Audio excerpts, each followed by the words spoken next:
Hoje eu queria abordar um tema um pouco diferente, não é? A partir de um vídeo, não é, que circulou nas redes sociais, de um famoso pastor muito conhecido aqui no Brasil chamado Ed Renekiewicz, né? Cujo tema do vídeo se chama Cartas Vivas contra Letras Mortas.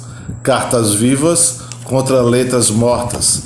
Se você não viu o vídeo, é importante que você veja o vídeo, porque senão você não vai entender aquilo que nós vamos abordar. Por isso dê uma paradinha e vá ver, não é, aquilo que esse famoso pastor Ed Renekiewicz apresentou na sua pregação. Mas dentro daquilo que ele falou, o que mais se destacou e o que mais foi comentado foi a sua tentativa, na sua visão, da necessidade, melhor dizendo, de se atualizar as Sagradas Escrituras. É verdade, atualizar as Sagradas Escrituras, porque o nome da mensagem, o título da mensagem é Cartas Vivas, as Cartas Paulinas, as Cartas Vivas contra as Letras Mortas, não é? Que é uma contradição, não é? Nem dessas cartas, não é? E outros livros que compõem a Bíblia, há muitos textos mortos, não é? Na visão dele, nas nossas Sagradas Escrituras. É interessante, né? É bem contraditório. Nisso, vendo o seu vídeo, não é? Dê uma olhadinha, é importante. Me lembrei da primeira tentativa de se atualizar a palavra de Deus, que ocorreu lá no livro de Gênesis, lá no comecinho, não é? Na medida em que Deus diz ao casal que ele não deveria comer do fruto, não é? Porque teria sérias consequências. E aí vem o serpente, vem Satanás, e chega lá e tenta atualizar aquilo que Deus disse. Não, é exagero da parte de Deus, não vai ter nada não, né? Você pode comer, você vai descobrir um novo mundo. É exagero dele, não vai dar nada não, né? É exagero. E nós vemos até hoje as consequências dessa primeira tentativa de se atualizar, não é, a palavra de Deus. E se nós formos avançando um pouco na história, nós vamos ver grupos religiosos, por exemplo, os essênicos, não é, um grupo religioso ultra-ortodoxo que ficava ali próximo do Mar Morto, não é? Dentre os textos mais conhecidos, nós vamos saber, são os pergaminhos de Qumran, não é? Que foram achados lá naquela região do Mar Morto, né? E dentre esses, não só esses pergaminhos, mas há vários textos. E quando os arqueólogos foram se debruçar deles, percebia-se ali uma tentativa de se reescrever a Bíblia judaica, a Bíblia da época. Então essa tentativa de se reescrever ou de se atualizar as Sagradas Escrituras é muito antigo. Se nós formos avançar no tempo também, nós vamos ver o famoso historiador Flávio Josefo, do primeiro século, né? É acolhido pelos romanos. Quando nós vamos ler seus textos também, alguém de muita influência, não é? Na sociedade daquela época, você percebe a tentativa de atualizar a Bíblia, não é? A Bíblia judaica, que é o nosso Velho Testamento.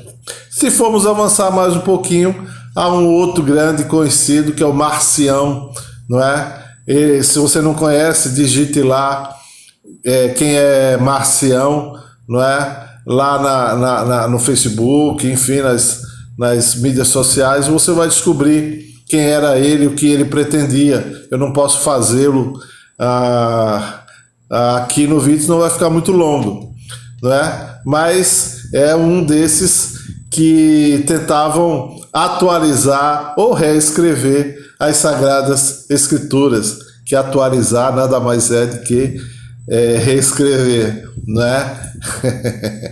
Enfim, mas aí se nós formos avançar no tempo, nós vamos perceber que o nazismo, não é?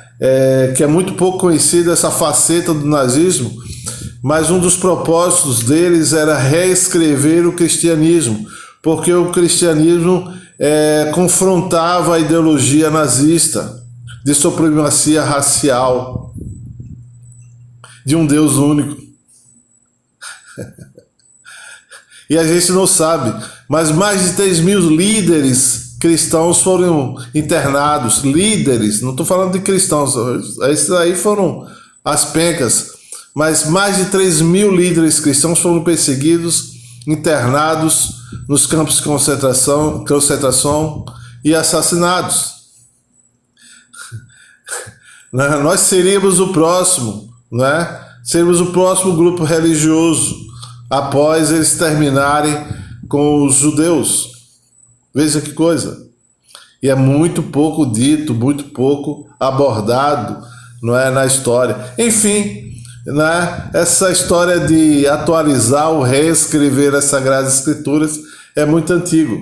E se nós formos ver lá no texto, na pregação, perdão, daquilo que ele defende, lá no vídeo, insisto, dê uma olhadinha, Cartas Vivas contra Letras Mortas, nós vamos ver que ele utiliza-se, por exemplo, do livro de Filemão, né? Filemão, menor carta paulina, e ela aborda o tema da escravidão, dizendo ele que o texto, não chancelaria, esse texto do livro de Filemão, essa carta de Filemão, chancelaria a escravidão, e é justamente o contrário. É o escravo Onésimo que se encontra com Paulo na prisão. Paulo manda ele de volta, manda uma carta, manda ele de volta a Filemão, e que Filemão o perdoasse, que Filemão o recebesse como um filho, como se estivesse recebendo o próprio Paulo. O que Paulo propõe ali é uma revolução, um escravo fugitivo, ladrão, que roubou Filemão, mas que o recebesse, como recebesse um homem livre, Paulo. Veja, Paulo propõe ali uma revolução, ali naquela localidade, um embrião perigoso para a sociedade da época, não é? Eu chamo que é a primeira carta abolicionista, não é? Que se tem notícia. Dê uma lida. A gente tem que ter honestidade teológica, honestidade intelectual para abordar as Sagradas Escrituras. De repente ele utiliza-se de outro texto em Deuteronômio capítulo 22, versículo 28 e 29, onde fala de uma situação onde uma jovem que seja estuprada e se conheça quem é o estuprador, não é? O texto obriga este homem maldoso, não é? Esse estuprador a se casar com a mulher estuprada. E ele utiliza-se do texto para dizer que a Bíblia também, se vamos utilizar esse texto, a Bíblia está chancelando o estupro e etc e tal, e a Bíblia não faz isso. Que a gente precisa entender, ter honestidade intelectual, teológica, honestidade histórica, honestidade sociológica, antropológica, para perceber do texto e um contexto social de 4.000 anos atrás, onde Deus organiza uma sociedade e um homem que ele criou absolutamente livre para fazer o bem, mas também se quiser fazer o mal, o faça. E Deus organiza essa sociedade na medida em que essa mulher seria uma mulher tida como abaixo de lixo, não é? E Deus organiza essa sociedade para que essa mulher pelo menos tenha um abrigo. E ao mesmo tempo que ele organiza essa sociedade, e lembre-se que fora dos muros de Israel, fora da fronteira de Israel, o resto do mundo sacrificava humanos aos deuses, mulheres, homens, crianças, escravos. Deus organiza essa sociedade que vem deste mundo, porque a melhor coisa que você tem é construir uma consciência. E ao mesmo tempo que Deus organiza essa faceta, esse lado da sociedade, ele introduz os 10 mandamentos, que são as leis que vão reger e mudar esse conceito social. Vai resgatando essa sociedade a partir da consciência. Vem mudando essa sociedade. Precisa ter honestidade para se adaptar, perceber a Bíblia e não adaptar a Bíblia. Porque texto sem contexto é pretexto para eu dizer o que eu quiser. E aí você vem avançando, por exemplo, utilizando-se dessa figura do livro de Deuteronômio capítulo 22. Lembre-se quando Jesus está lá escrevendo lá perto lá lá na Galileia, e levam aquela mulher adúltera.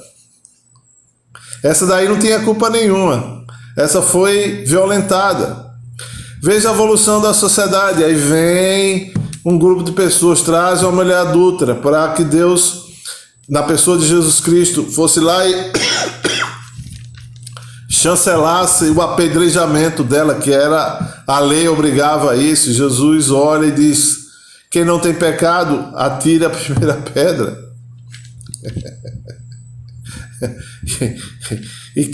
E todos tiveram que sair. E aí ele pergunta a ela: onde estão teus acusadores? Nem eu te condeno. Mas aí Jesus diz: todo encontro com Jesus é um encontro de transformação.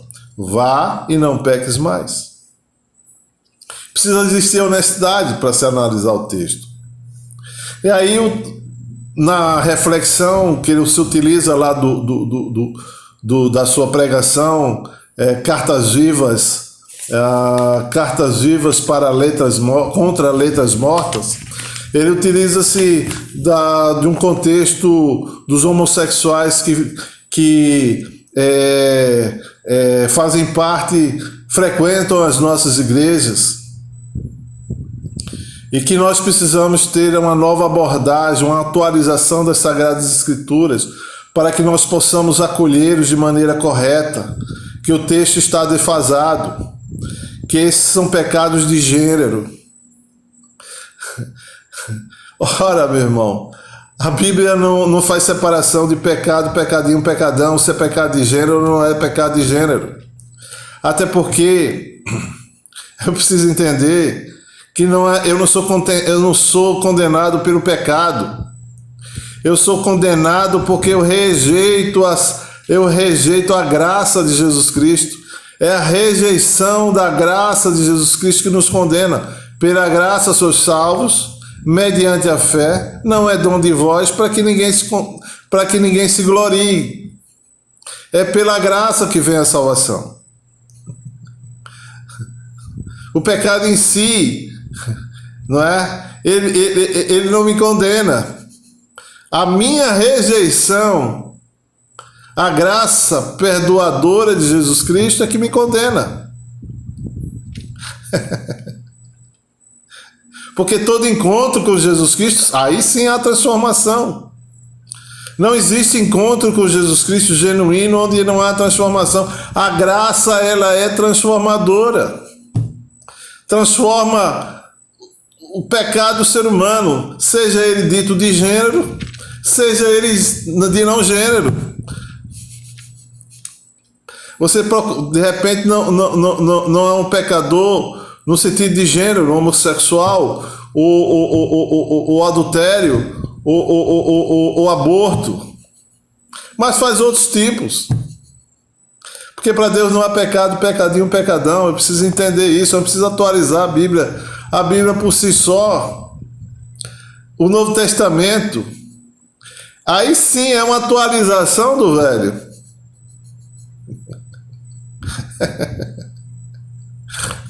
Passa pela a chave hermenêutica, tanto do novo como do velho, tem que ser a partir de Jesus Cristo. Eu preciso entender a Bíblia a partir de Jesus Cristo. E ela está completamente atualizada. Não será um L. Redekiewicz, não será um Vowlen. Aí ele utiliza-se também do texto, onde ele vai dizer que a Bíblia, de acordo com o que ela diz, na medida em que ela diz que as mulheres têm que ser submissas ao homem em amor, isso é chancelar o machismo. Ora, a Bíblia diz em amor. Você quer saber o que significa nas cartas paulinas o que é amor? Vá lá para o livro de 1 Coríntios capítulo 13. 1 Coríntios capítulo 13. Eu vou ler para você um pouquinho aqui, 1 Coríntios capítulo 13, para você poder entender, só um pedaço para que você possa entender. Se você nunca leu, leia. Vai dizer assim: ainda que eu fale a língua dos homens e dos anjos, se não tiver amor, serei como um bronze que soa, ou como símbolo que retine. Ainda que eu tenha o dom de profetizar e conheça todos os mistérios e toda a ciência, ainda que eu tenha tamanha fé a ponto de transportar montes, se não tiver amor, nada serei. Você quer se entender aquilo que Paulo fala? Sobre submissão ao amor, está aí. Não é uma obrigação. Se a natureza má do homem deturpa aquilo que a Bíblia nos ensina, é uma outra história. Mas ela não chancela o machismo. Quer descobrir? Porque se Jesus Cristo, olha, a mulher vai ser submissa ao homem, e parasse aí, tudo certo, mas é em amor. E vós, homens, vai dizer, amai as vossas mulheres. O texto vai dizer ali na frente.